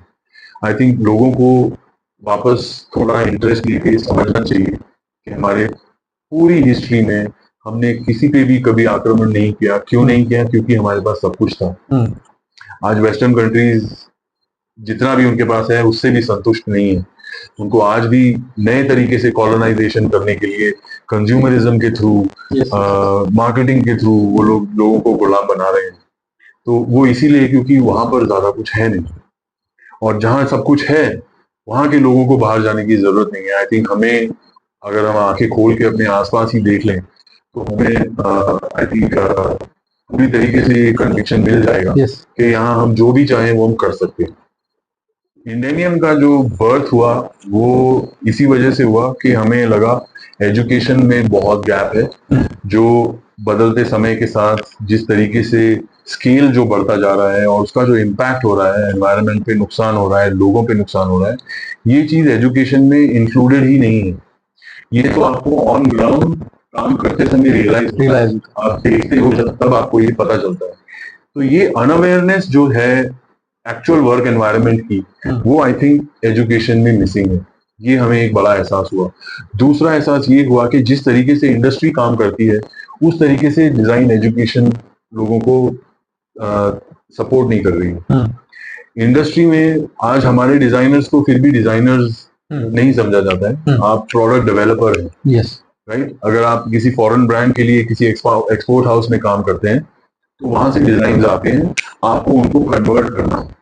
तो रियल इनोवेशन आई थिंक जो है उसमें हमारी इंडस्ट्री बहुत पीछे रह गई। रियल इनोवेशन जो क्राफ्ट में है उसको समहाउ इंडस्ट्री ने टोटली नकार दिया कि ये हैंडमेड है, इसको स्केल अप नहीं कर सकते, ये नेचुरल डाइज है, इसमें मास प्रोडक्शन नहीं कर सकते। तो वो एक डिस्कनेक्शन जो है इंडस्ट्रियलाइजेशन के, ये दो बड़े गैप्स को हमने भरने के लिए जिस तरीके से फिर ये करिकुलम बनाया, आइडिया इंडेनियम का था, इंडिया, इंडिगो एंड डेनिम। ये तीन चीजें जो है हम इंडियन पर्सपेक्टिव से देखें और समझें, ना कि ग्लोबल पर्सपेक्टिव से। So I think that was the idea behind Indenium, that we will look at our own culture, we will know, क्योंकि हमारे हर कल्चर में कपड़े बनाना एक अहम हिस्सा रहा है हर कल्चरल आइडेंटिटी का। तो बहुत कुछ है सीखने को, हम वहां से सीखेंगे, ना कि वेस्टर्न फिलॉसफी के अनुसार मॉडर्न गारमेंट्स कैसे बनते हैं वहां से। तो मेन डिफरेंस इंडेनियम का दूसरे स्कूल्स के मुकाबले सिर्फ यही है कि हम एजुकेशन को एक pre requisite marks oriented approach नहीं देते हुए लोगों के बिल के अनुसार, लोगों के इंटरेस्ट को सपोर्ट करने का एक प्लेटफॉर्म बनाएं। और अगेन एम्फेसिस दें कि हमारे कल्चर्स, हमारे रिसोर्सेज, हमारे लोग, सब चीजें हम अगर दूसरों के लिए हम बना रहे हैं और खुद नुकसान झेल रहे हैं तो आई थिंक ये भी कोई समझदारी तो नहीं है। तो और कितनी सक्सेस स्टोरी आप चाहेंगे कि बनाना चाहेंगे कि आपके स्टूडेंट ऐसा करें, ऐसा करें? सक्सेस स्टोरीज तो आई थिंक लोग जब लगन के साथ काम करने लग जाते हैं तो सक्सेस स्टोरीज ऑटोमेटिक बनती हैं। हमारे एक स्टूडेंट ने फर्स्ट बैच के अपने 5 से 2000 मीटर धागा बोल गया था घर बैठे हुए लॉकडाउन में, क्योंकि बाहर जाना अलाउड नहीं था। कोविड हुआ, घर में भी, उनकी फैमिली में कोविड हुआ, और उन्होंने आज एक लेडीज के लिए इंटीमेट वेयर और लॉन्जरी का ब्रांड बनाया है जो प्योरली नेचुरल फाइबर से काम करते हैं। उन्होंने बिल्कुल भी synthetic fibre, synthetic dies, elastic या प्लास्टिक मटेरियल बिल्कुल यूज नहीं किया है, जो कि अगर हम लॉन्जरी या अंडरगारमेंट्स को समझें तो वो हमारे शरीर के साथ लगे रहते हैं 24/7 यस यस 24 घंटे। चाहे हम वो चेंज करते रहें, लेकिन वो मटेरियल सिंथेटिक ही है सबका, सबका रंग सिंथेटिक है, तो वो हमारे हेल्थ के लिए बहुत ज्यादा डेंजरस है। तो इस तरीके का एक प्रोजेक्ट है। एक और हमारे स्टूडेंट है, उन्होंने आयुर्वेद में इतना इंटरेस्ट लिया कि आयुर्वस्त्रम करके एक कॉन्सेप्ट हुआ है, जिसमें क्या पहनते हैं और क्या रंग आप पहनते हैं, इससे भी आपकी सेहत पे फर्क पड़ता है। तो उन्होंने इस कॉन्सेप्ट को लेके, बड़ौदा से है दिशा का, और उन्होंने इस कॉन्सेप्ट को लेके एक ब्रांड अपना शुरू किया है कि जिससे वो लोगों को वेलनेस और वेलबींग ऑफर कर सकें अपने कपड़ों के थ्रू। तो आई थिंक सक्सेस स्टोरी जो है, अगर हम अपने कल्चर में ढूंढे, अपने घरों के, अपने गांव के आसपास, अपने नेटिव टाउन के आसपास, तो हमें ज्यादा सक्सेस स्टोरी मिलने के चांसेस हैं, बजाय सब लोग दिल्ली, बॉम्बे या न्यूयॉर्क, लंदन जाए। तो मुझे लगता है उसमें सक्सेस स्टोरीज अब शायद ही कोई नहीं। बहुत सारे लोग आज इसमें कर रहे हैं, और क्राफ्ट को बचाने के लिए भी बहुत लोग काम कर रहे हैं। आई होप ये सब जो है अपने अपने लोकल क्राफ्ट, आपके लोकल क्राफ्ट होंगे तो उनसे भी आप कनेक्ट कर सकते हैं कि उनके देखें, या उनसे आप बड़ी चीज में तो छोटी एकदम बाय कर सकते हैं। बिल्कुल, उनको सपोर्ट करें, उनको अगर आप इन्वॉल्व होकर बिजनेस भी कर सकते हैं, एटलीस्ट बाहर की चीजों की बजाय अपने देश में बनी चीजों को आप बेहतर करें, तो हम आई थिंक ज्यादा बेहतर रहेंगे। क्योंकि बाहर से जो भी आ रहा है वो सब डेफिनेटली नुकसानदेह, उसमें कोई बेनिफिट्स नहीं। थैंक यू, धन्यवाद। देखिए, धर्मशाला हमें हेडक्वार्टर बनाने का मकसद बहुत इम्पोर्टेंट है। एक बॉर्डर लाइन केस स्टडी है, जहाँ एक तरफ घनी आबादी है, टेक्नोलॉजी है, बड़े बड़े लोगों के वेस्टर्नाइज सपने भी हैं, और एक तरफ प्योर कल्चर एकदम खत्म होते हुए जहाँ सिर्फ प्योर नेचर भी है। तो आई थिंक धर्मशाला एक परफेक्ट एग्जाम्पल है, जहाँ पे आप टूरिज्म का इम्पैक्ट से बाहर की लाई हुई चीजें, फास्ट फूड, ये पैकेज्ड खाना, ये सारी चीजें जो पॉल्यूशन क्रिएट करती हैं, ये आप देख पाते हो। और थोड़ा अगर आप आइसोलेशन में जाओ तो प्योर नेचर भी आप एक्सपीरियंस करते हो। बड़े शहरों का सबसे बड़ा प्रॉब्लम आज यही है, दिल्ली, मुंबई, चेन्नई, बैंगलोर, इन सबका प्रॉब्लम यही है कि आप वहाँ ये इस तरीके का फ्रेश एनवायरनमेंट देख भी नहीं पाते हो। करेक्ट, आप हर तरफ पॉल्यूशन से घिरे हुए हो, आप हर तरफ, हर गली में गार्बेज है। ठीक है, तो जब धर्मशाला में हम इस चीज को कॉन्ट्रास्ट की तरह, हमारे सारे लर्निंग टीम्स यहाँ आते हैं, उनको हम सब चीजें दिखाते हैं, तो उनको जब यहाँ इतने अच्छे नेचर के एनवायरनमेंट में जब उनको कचरा नजर आता है तो उनको चुभता है। तो वो रजिस्टर भी करते हैं कि ओ, कचरे का नुकसान ये है। अगर घर में ऐसे साफ पानी में कचरा पड़ा हुआ है तो लोगों को चुभता है आंखों में, इतनी सुंदर जगह में भी कौन कचरा फैलाते हैं। तो आई थिंक धर्मशाला का एक तो लोकेशन इस तरीके से एडवांटेज है, सस्टेनेबल क्या है, सस्टेनेबल क्या नहीं है, ये बहुत इजीली दोनों चीजें आप यहाँ देख पाते हो। दूसरा, यहाँ एनवायरमेंटल क्राइसिस, जो शायद शहरों में लोग सिर्फ अपने सोशल मीडिया पे स्क्रॉल करते होंगे, वर्चुअली समझते होंगे, आज तो शायद आई थिंक देश भर में हर जगह वेदर चेंज होने लगा है तो लोगों को बात समझ आ रही है। लेकिन यहाँ पे जिस तरीके से पहाड़ों पे बर्फ है, नहीं है, खत्म होते जा रही है, वो जो विजिबल इम्पैक्ट हमें देखने को मिलता है, जिस तरीके से तबाही पिछले साल बारिश से हुई, जो नुकसान हुआ है, वो सब जब हम समझें तो उससे भी हमें एक तरीके से सस्टेनेबल क्या है और क्या नहीं वो समझ में आता है, जो हमें सिर्फ दिल्ली में रह के या सिर्फ बड़े मेट्रो सिटी में रह के नहीं आ सकता। और सबसे बड़ा एसेट जो है वो ये है कि यहाँ धर्मशाला ऑलरेडी एक इतनी अच्छी स्पिरिचुअल एनर्जी है यहाँ पे कि आपको वो ब्लिस आप एक्सपीरियंस कर सकते हो। तो जो विजया जैसे हमारा एक स्टूडियो में सामने शुरू किया है संप्राप्ति के नाम से, आप पहले उनसे भी मिल चुके हो, तो संप्राप्ति का भी यही मकसद है कि कनेक्ट करो आसपास के लोगों से जो इस तरीके से अच्छी चीजों के ऊपर फोकस कर सके, चाहे वो किसी भी डोमेन में हो, arts, creative arts, performance arts, music, dance, all of this is encouraged because ये सारी चीजें हमें एक तरीके से अपने कल्चर से जोड़ती हैं। ये सारी चीजें हमें एक वैल्यू सिस्टम पे गौर करने को फोकस कराती हैं। So the idea is that when you are somewhere where there is something local that is available to you, which you can see, touch, feel, taste, there is a deeper understanding with that.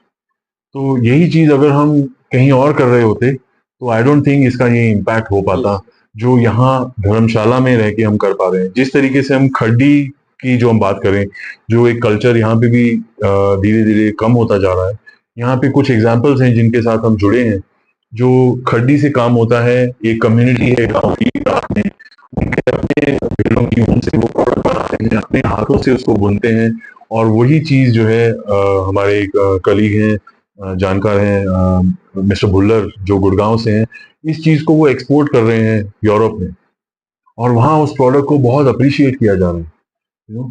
तो यहाँ रह के वो चीजें आप उन resources का वो जो एक्सपीरियंस और एक्सपोजर है वो आपको मिल पाता है, और आप उस चीजों को दूसरों को दिखा के एनकरेज कर सकते हो कि देखो ये हाथ से बनी हुई चीज है, ये मिल से बने हुए और फैक्ट्री से बने हुए से किस तरीके से सुपीरियर है, किस तरीके से कंट्रोल है, और कितना ना के बराबर या कई जगह तो बिल्कुल जीरो पॉल्यूशन। तो आई थिंक धर्मशाला में होने का ये भी एक बहुत बड़ा फायदा है कि यहाँ जो कुछ चीजें अभी भी मॉडर्न सिविलाइजेशन से अनटच्ड हैं वो देखने को मिल जाती हैं, जो बड़े सिटीज में बिल्कुल भी एब्सेंट है। और सेकंड आप लेह लद्दाख की बात करें, और इसी तरीके से हम जब लद्दाख भी जाते हैं तो हम वहाँ इसलिए नहीं जाते कि वो बहुत अच्छी टूरिस्ट जगह है, सब लोगों को जिंदगी में एक बार जाना चाहिए। ऑफ कोर्स वो एक अलग कहानी है, जाना जरूर चाहिए, पर वो इसलिए क्योंकि जो पहाड़ जिस तरीके से एक इंसान को अपने छोटेपन का एहसास दिलाते हैं, जो ईगो पहाड़ जिस तरीके से डिसॉल्व कर सकते हैं, वो आई डोंट थिंक कोई और चीज कर सकती है। और अच्छी बात लद्दाख की भी यही है कि वो मॉडर्न सिविलाइजेशन से एक तरीके से रिमोट रहा है अब तक, तो वहाँ कई ऐसी चीजें हैं जो सिल्क रूट के जमाने से आज तक अभी भी प्रिजर्व है। पर वहां भी हम देख रहे हैं सोनम वांगचुक जी जैसे कई महान लोग हैं जो कल्चर को बचाने के लिए, अपनी इंडिजिनस आइडेंटिटी को बचाने के लिए काम कर रहे हैं, क्योंकि टूरिज्म की वजह से वहां पर भी बहुत प्रभाव पड़ा है वेस्टर्न फिलोसफी और प्रोडक्ट्स का, और टूरिज्म की ही वजह से ये फास्ट फूड और जंक फूड ये सारी चीजें हर जगह रिमोट से रिमोट एरिया तक पहुंच चुकी हैं। आज आप कहीं भी चले जाइए, खड़ोता या कोई भी end of the road point पे गल्लू माता आप चले जाइए, आपको वहाँ मैगी, बिस्किट और ये ऐसे पैकेट में रैप की हुई चीजें वहां भी मिल जाएंगी। जहां आप सोचोगे कि गाड़ी नहीं जाती, वहां ये चीजें पहुंच जाती हैं। तो ये एक लर्निंग जरूर मिलती है इन जगहों पे आके कि ये चीजें कितनी हार्मफुल हैं और ये कितनी खराब है। दूसरा, लद्दाख में भी एक बहुत यूनिक कल्चरल आइडेंटिटी है, गुजरात में भी बहुत यूनिक कल्चरल आइडेंटिटी है, राजस्थान में है, हर स्टेट में है वैसे तो हमारे, लेकिन ये 4 स्टेट्स जो हमने चुने हैं, यहाँ क्राफ्ट अभी भी जिस प्योर फॉर्म में चलता था आज भी जिंदा है। तो आपको वो लर्निंग मिल पाती है कि हाँ, आज से 150-200 साल पहले जो हमारे पूर्वज काम करते थे वो इस तरीके से करते थे, और कितना सुंदर, कितना साफ सुथरा तरीका है, और जो उसमें बाद में आता है प्रोडक्ट वो कितना यूजफुल है, और वो बहुत लंबा चलता भी है। ऐसा नहीं है कि उसकी 2 साल की उम्र है या 6 महीने की उम्र है, उसे आप सदियों तक अपनी नेक्स्ट जनरेशन को पास ऑन कर सकते हो। तो ये एडवांटेज जो है, इस वजह से हम जो है कल्चर को और कई कम्युनिटीज के साथ काम करते हैं, बिकॉज उनसे बहुत कुछ सीखने को मिलता है जो बड़े बड़े स्कूलों में, बड़े बड़े कॉलेजेस में नहीं मिलता। यस यस यस, क्योंकि आपको लोकल लर्निंग मिल रही है, प्लस उन्होंने एग्जीक्यूट करके दिखाया।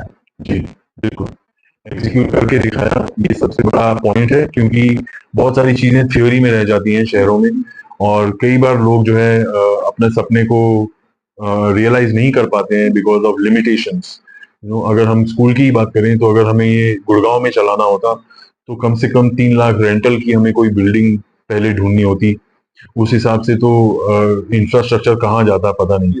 और सबसे दुख की बात उसमें ये होती कि स्टूडेंट्स 2-2 घंटे ट्रैफिक में आके फंस के पहले पढ़ने आते, और फिर जाते ही घर पहुंचने से पहले ही वो पूरी हालत का रास्ते में फंसने का होता।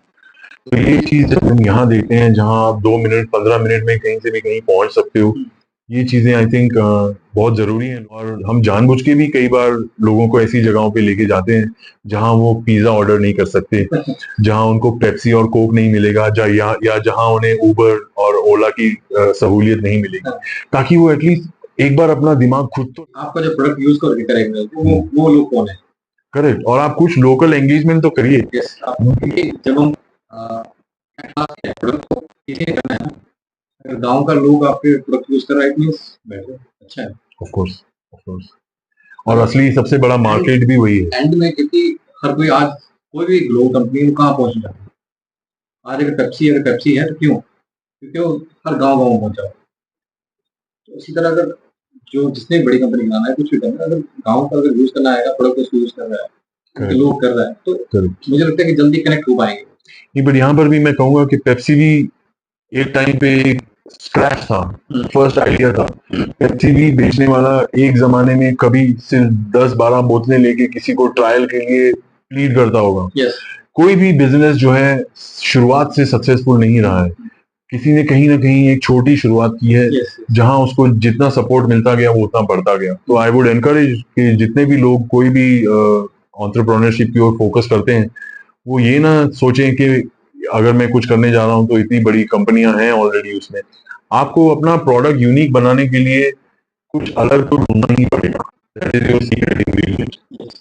लेकिन आप कुछ भी शुरुआत करो, अगर लोगों से जुड़ के उसमें जितने ज्यादा लोगों का उसमें आप सपोर्ट कर सकते हो, उस तरीके से अगर आप कोई मॉडल बनाओगे तो आप देखोगे कि ज्यादा लोगों को साथ लेके चलने में ग्रोथ ज्यादा अच्छी और जल्दी मिलती है, बजाय इसके कि आप कुछ अकेले अकेले में करते रहें। इसमें एक चीज मैंने पढ़ी थी कि आपने अगर बिलियनर बनना है तो 1 बिलियन लोगों की प्रॉब्लम सॉल्व करते हैं, आप बिलियनर बन जाएंगे। हाँ, ये बहुत अच्छी सोच है, क्योंकि हमारे जितनी आबादी है देश की, अगर हम सब लोगों को उनके केस अनुसार कपड़े अगर बना के फॉर एग्जांपल दे सकते हैं, तो आई थिंक हमें बाहर एक्सपोर्ट करने की जरूरत ही नहीं है। लेकिन सबसे बड़ा चैलेंज यहाँ भी विकास जी यही है कि हमारे अपने लोगों का माइंडसेट अब आज ऐसा है कि जैसा हम डिस्कस कर रहे थे, fast food versus organic food. तो फास्ट फैशन की आदत से, सस्ते कपड़ों की आदत से ये सस्टेनेबल कपड़ों को समझना शिफ्ट हो रहा है, बट आई थिंक इसमें अभी भी समय लगेगा। मुझे लगता है ऐसे कि कुछ एक यूनिकनेस, कुछ एक चीज की उसको अच्छा प्राइड फील, आई थिंक लोगों को आ जाता है अभी या इंटरनेशनल। वैसा करके कुछ हो कि हम चाहें कि यार मैंने पहना हो, वो लगे, जिसे लगेगा, या अपने आप को अच्छा लगता है कि कई बार होता है यार वो कपड़ा पहनते हैं, या कई बार ऐसा होता है कि हम गिफ्ट लेके आते हैं। अगर उस चीज में आ जाएगा और आना शुरू हो जाएगा, जैसे यार वहां से गया था, वहां क्या लाया, कुल्लू से क्या लाया, कुल्लू शॉल है, कुल्लू शॉल ही हमारे पास है, करेक्ट, क्या हमारे पास कुछ और नहीं है? बहुत कुछ आ सकता है। कुल्लू शॉल अगर किसी दिल्ली के बंदे नहीं, करेक्ट, वो ऐसा लेगा नहीं। लेकिन आप जैसे बता रहे हैं कि अगर वो जैकेट डाल के फैशन के लिए पहन लेगा। करेक्ट। और नहीं, और हम उस तरीके से इनोवेशन भी ला सकते हैं कि हम जरूरी नहीं सिर्फ ऊन को प्योर ऊन की तरह काम करें, हम ऊन और कॉटन ब्लेंड करके भी कपड़े बना सकते हैं, जो ट्रांजिशन विंटर के लिए ठीक है। लेकिन ये सही है कि हमें कोई भी क्राफ्ट है उसको थोड़ा मॉडर्नाइज विजुअली करना पड़ेगा, टेक्निक में नहीं। टेक्निक में वो बहुत परफेक्ट है, वो कोई नुकसान नहीं करता, वो कोई एडिशनल। लेकिन आज बहुत सारे कारीगरों को आप स्टडी करते हैं गांव-गांव का रिमोट एरिया में भी, जो बहुत स्पेशलाइज्ड क्राफ्ट्समैन हैं, वो भी फोर्स किए गए हैं बड़े ब्रांड्स की वजह से। फैब इंडिया ले लो या कोई भी ले लो, ये जितना कल्चरल काम भी कोई अगर कंपनी कर रही है, ब्रांड कर रही है, उसमें भी उन लोगों ने प्रोडक्ट को सस्ते से सस्ता सोर्स करना है। तो वो आर्टिजान को प्रेशराइज करते हैं कि कीमत कम करो, कीमत कम करो। तो वो लोग कीमत कम करने के लिए मजबूर हो जाते हैं कि वो सिंथेटिक डाई यूज करें, कैसे वो चीज कम या सिंथेटिक फाइबर इस्तेमाल कर लें। तो इस तरीके से वो लोग जो है वो प्योर प्रैक्टिसेस भी जो है करप्ट होती जा रही हैं, क्योंकि एक कमर्शियल जो है अप्रोच के साथ कोई आके बोले कि मुझे सस्ता बना के दो और मैं महंगा बेचूं, तो उसमें वो मेल नहीं खाता है। तो उस वजह से का बहुत बड़ा गैप भी है जी। तो ये लोगों को जो प्रोडक्ट बना रहे हैं उनको भी ये समझना बहुत जरूरी है कि जो एक क्राफ्ट्समैन की खासियत है उसको उसी तरीके से काम करने दो। उसे आप गाइड करो एस्थेटिक में कि हाँ, हम नए कट्स में, नए स्टाइल्स में, नए प्रिंट्स में, जो आज की पीढ़ी समझ सके, आप मेरे जैसे लोग भी समझ सके, उसे पहन सके। जरूरी नहीं है कि ब्लॉक प्रिंट में हमेशा पेजली ही होना चाहिए, कच्ची केरी हो। जरूरी नहीं है हमेशा उसमें पोपट हो या डब्बियां हो। उसमें मोबाइल फोन भी हो सकता है, उसमें हेडफोन्स हो सकते हैं, उसमें जो चीजें आज के लोगों को पसंद हैं, यूज कर रहे हैं, जो हर रोज जिंदगी का हिस्सा है, वो नए ब्लॉक्स की शेप ले सकते हैं। तो डेफिनेटली एक विजुअल स्टोरी चेंज की जा सकती है, लेकिन टेक्निक मैं कहूँगा बिल्कुल उसको चेंज की जरूरत नहीं है। वो टेक्निक जो सदियों से चली आ रही है वो अपने आप में बहुत बहुत परफेक्ट हैं, उनको कोई अपडेट की जरूरत नहीं है। Okay, thank you so much, I think it's been a pleasure and thank you for this initiative also. आप भी बहुत लोगों से ये सब जर्नी शेयर करना अपने आप में एक बड़ा काम है, और जितने भी लोग इसको देखेंगे सुनेंगे, आई एम श्योर किसी ना किसी को शायद मेरी बात अच्छी लगे, कि डेनिम में करियर बनाने के लिए हम कल्चर की ओर जा रहे हैं। तो वो इसीलिए जा रहे हैं क्योंकि सब कुछ जब आप देख लेते हो तो आपको असली चीज की वैल्यू का पता चलता है। तो उसी ओर I think this is your work is also a good initiative. Thank you so much Vikas.